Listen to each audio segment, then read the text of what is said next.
Okay, so for this assignment, we're going to look at the lag time graph. And this is going to basically take and figure out the difference between the P wave and S wave travel times to put it into one graph.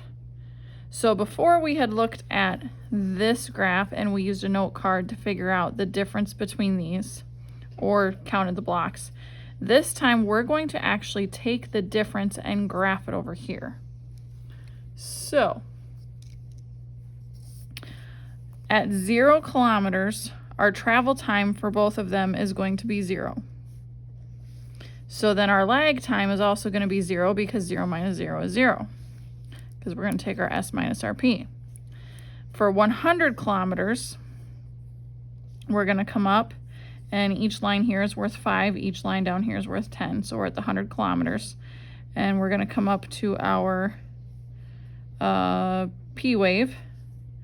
And that's going to be here, which is 15 seconds.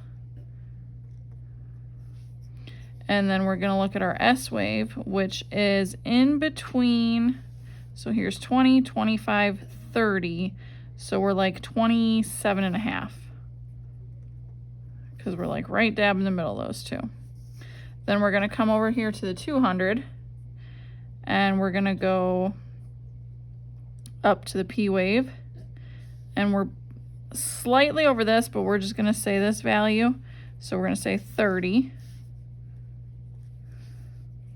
And then the S wave is at between 55 and 60. So we're going to say 57 and a half.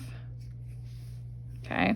Then we need to take and subtract these. So if I take 27 and a half minus 15, I'm going to have 12.5. If I take 57 and a half minus 30, I'm going to have 27.5. I'm going to let you do these on your own. Then you're going to come over here and you're going to graph it. So at a distance of 0, both of these are, at a distance of 0, our lag time is 0. At a distance of 100, it's going to be 12.5. So I'm going to find 100. Each of these is worth 2. So 2, 4, 6, 8, 10. So I want 12 and a half. So I'm going to go about 1/4 of the way after the 12. So that should be about 12 and a half. And then for the 200, I want 27.5. So I'm going to come up here, 20, 25, 27.5 should be right dab in the middle there.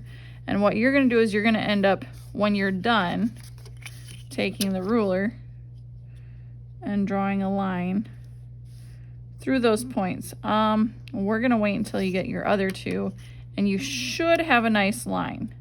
If you don't have a nice line, it could be because the points are off just slightly, but do a best fit line between the 5 points that you're going to end up having from this.